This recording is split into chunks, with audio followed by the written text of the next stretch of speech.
O espantalho apareceu de madrugada e ninguém viu quem colocou. E quando o seu Arnaldo tentou arrancar, a coisa voltou. Só que mais perto da casa. E continuou vindo, noite após noite, até chegar na porta da sala. Esse é o relato de um produtor de soja de 58 anos, Rio Verde, sudoeste de Goiás. Homem que planta na mesma terra há 30 anos, acorda antes do sol e não conta história para ninguém. Mas numa manhã de outubro de 2023, ele fotografou a lavoura da janela do escritório como faz todo dia e viu uma coisa no meio da plantação que não estava ali na véspera. Uma coisa que ninguém colocou. Uma coisa que não deixou rastro na terra. E que quando ele arrancou voltou, mais perto. O que vem a seguir são as palavras dele, contadas no barracão de máquinas da fazenda, com as mãos tremendo. Eu tiro foto da lavoura toda manhã, 6h15, da janela do escritório. É mania minha. Na foto do dia 14 de outubro, soja verde, bonita, tudo limpo. Na foto do dia 15, tinha um espantalho no meio do talhão. Ele disse que a primeira coisa que sentiu foi raiva. Achou que era moleque fazendo arte. Pegou a caminhonete e foi até lá. Desceu no carreador e começou a andar pela entrelinha. E foi aí que reparou na primeira coisa errada. O chão estava úmido de orvalho. Aquela argila vermelha do cerrado que marca até pegada de passarinho. Ele olhou para as botas e viu o rastro perfeito que ia deixando. Aí olhou para frente, na direção do espantalho. E a terra estava lisa, intacta. Nenhuma marca. Nenhum rastro de roda, de bota, de nada. Como se aquela coisa tivesse brotado ali durante a noite. Ele andou até chegar perto, e de perto, disse que ficou pior. A cruz era de galho de árvore. Não era madeira de cerca, não era estaca comprada. Era galho bruto com casca escura que parecia couro de bicho que secou no sol. E ele disse que mexe com terra a vida inteira. Conhece toda a árvore do cerrado. E aquela madeira ele nunca viu. A roupa era de outro tempo. Camisa de brim que já foi azul e virou cinza de tão gasta. Calça marrom com remendo nos joelhos costurado à mão. Chapéu de palha desfiando. Roupa que o avô dele usava nos anos 50. E o cheiro. Cheiro de baú de defunto. De roupa guardada por décadas. Naftalina, mofo, tempo parado. Mas o detalhe que ele não esquece, que fez ele dar um passo para trás sem perceber, foi o rosto. Era um pano enrolado que fazia formato de cabeça, sem olho, sem boca, nada desenhado. Mas no lugar onde seria a boca, o pano estava úmido. Tinha uma mancha escura redonda, do tamanho de moeda, molhada, como se alguma coisa tivesse respirando por baixo daquele tecido. E o resto da roupa estava completamente seca. Tudo ao redor brilhava de orvalho, a soja molhada, a terra úmida. Mas a roupa do espantalho estava seca. Só aquele ponto no rosto estava molhado, como se a umidade do mundo inteiro tivesse se concentrado ali. Onde seria a boca? O seu Arnaldo arrancou o espantalho naquele mesmo dia, puxou a estaca, jogou na carroceria, levou para o depósito de entulho. E aqui é onde a história muda de estranha para coisa que tira o sono. Na manhã seguinte, 6h15, ele foi na janela tirar a foto. O espantalho estava de volta. Mesmo ponto. Mesma posição. Mas a cabeça de pano, que antes estava inclinada para o lado esquerdo, agora estava para o lado direito. E a mancha úmida no rosto estava maior. Ele correu até o depósito. O entulho estava lá, mas o espantalho não. Estava no meio da soja. De volta. Como se nunca tivesse sido arrancado. Ele ligou para o Dito, o funcionário que mora na propriedade há 12 anos. O Dito ficou branco. Disse que tinha passado ali na véspera à tarde e não tinha nada. Naquela noite o seu Arnaldo ficou de vigia. Sentou na varanda com espingarda e café. 00:30, 1h, 2h, nada. 3 da manhã o celular tocou. Era o Dito, com a voz que mal saía. Disse para ele olhar para o milharal do vizinho, na divisa. O seu Arnaldo olhou. As plantas estavam se abrindo como se alguma coisa grande tivesse passando por dentro. Mas não dava para ver o quê. Só o rastro se abrindo e fechando. E aí ele reparou nos cachorros. Os 2 pastor alemão que dormem na varanda tinham sumido. Encontrou os dois no banheiro, atrás do vaso, tremendo que nem vara verde.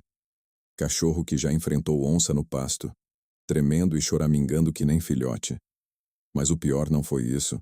O pior foi o que o vizinho contou no dia seguinte. O vizinho é o seu Tonho, 70 e poucos anos, dono da terra de Divisa, o homem mais antigo da região. O seu Arnaldo contou tudo, que o Tonho ouviu calado, mastigando um talo de capim sem expressão nenhuma no rosto. Quando acabou, ficou em silêncio tanto tempo que pareceu que não ia responder. Aí perguntou uma coisa só. Perguntou se o seu Arnaldo tinha mexido no espantalho. E quando o seu Arnaldo disse que tinha arrancado, o Tonho fechou os olhos e balançou a cabeça devagar, como quem recebe notícia de morte. E disse, não mexe. O seu Arnaldo não entendeu. Disse que era a terra dele, que ele não colocou aquilo ali. E o Tonho respondeu que não foi ele que colocou, mas também não era para ele tirar. Disse que o pai dele contou. E o pai do pai dele, que de vez em quando aparece. Apareceu na terra do Raimundo em 82, nos Borges em 97, e a regra sempre foi uma só. Não mexe. Deixa quieto. Ele fica um tempo e vai embora. Mas se tira, ele volta. E volta mais perto. O seu Arnaldo sentiu o chão sumir debaixo dos pés. Perguntou mais perto de quê? E o Tonho disse, da casa. Disse que o Raimundo tirou 6 vezes. Na 7ª manhã, o espantalho estava na varanda, encostado na porta, como visita esperando para entrar. O Raimundo abriu achando que ia derrubar e pronto. Mas o espantalho não caiu. Ficou de pé sozinho. E o Raimundo sentiu o cheiro de terra de cova aberta. E a mancha úmida no rosto de pano estava escorrendo. Como se a coisa tivesse babando. Ou sorrindo. Ele não contou o que ouviu. Só vendeu a fazenda na semana seguinte e está em Goiânia até hoje. Não pisa em terra de lavoura nem amarrado. O seu Arnaldo perguntou e os Borges. O Tonho disse que os Borges não mexeram. O espantalho ficou 9 dias, e na 10ª manhã tinha sumido. Sem rastro, como se nunca tivesse existido. Então o seu Arnaldo fez a pergunta que estava engasgada. Perguntou se dava tempo de parar. Se ele parasse de mexer, se o espantalho parava de andar. O Tonho coçou a cabeça, cuspiu o talo de capim e disse que não sabia. Que depois que tira a primeira vez ele já sabe o caminho. E falou uma frase que o seu Arnaldo repetiu para mim com a voz falhando.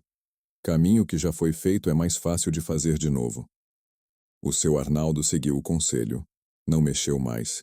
Primeiro dia, nada. Segundo, nada. Terceiro, ele já respirava melhor. No 4º dia, foi na janela. O espantalho tinha andado. Já não estava mais onde termina a soja. Estava onde começa o pasto do terreiro, mesmo sem ninguém ter mexido. Ele ligou para o Tonho. Disse que andou sozinho. E o Tonho falou baixo, quase sussurrando, que então ele já escolheu o caminho, e quando escolhe, ele vai. O seu Arnaldo perguntou até onde, e o Tonho respondeu, até onde quiser. Os dias foram passando.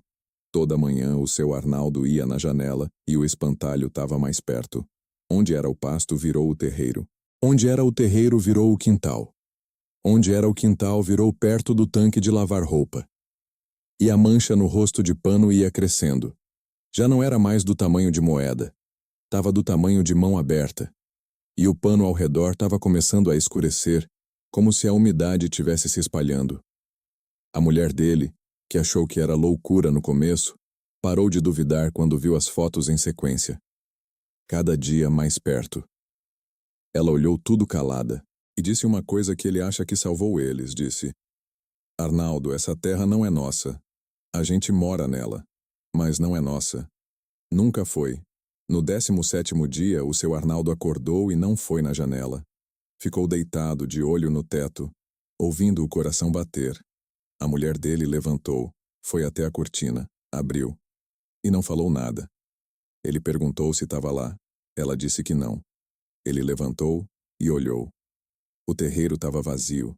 Soja verde, bonita, intocada. Sem espantalho, sem estaca, sem marca nenhuma, como se nunca tivesse existido. Ligou para o Tonho. Contou. E o Tonho disse. Ele foi embora. Mas Arnaldo, não mexe nas fotos. Guarda elas, porque se aparecer de novo na sua terra, ou na terra dos seus filhos, alguém vai precisar saber a regra. E a regra é uma só: não mexe. E se mexer, ele escolhe o caminho. E aí não tem reza que pare. Eu perguntei pro seu Arnaldo se ele acha que vai voltar. Ele apagou o cigarro, olhou pro talhão pela porta do barracão. A soja estava bonita, verde, balançando no vento. Tudo normal, tudo em paz. Aí ele disse que não sabe, que todo dia vai na janela e tira a foto. E que antes de olhar, o coração dispara. Mas aí ele me contou o último detalhe. O detalhe que fez eu entender por que as mãos dele tremiam. Disse que na foto do último dia, a do dia que o espantalho sumiu, quando ele ampliou a imagem, reparou numa coisa que não tinha visto antes. No canto da foto, na janela da sala da casa dele, tinha um reflexo. E no reflexo, do lado de dentro da janela, tinha uma forma escura, parada, com a cabeça inclinada. Ele não ampliou mais. Fechou a foto e nunca mais abriu. Porque caminho que já foi feito é mais fácil de fazer de novo. E talvez o espantalho não tenha ido embora. Talvez ele só tenha chegado onde queria.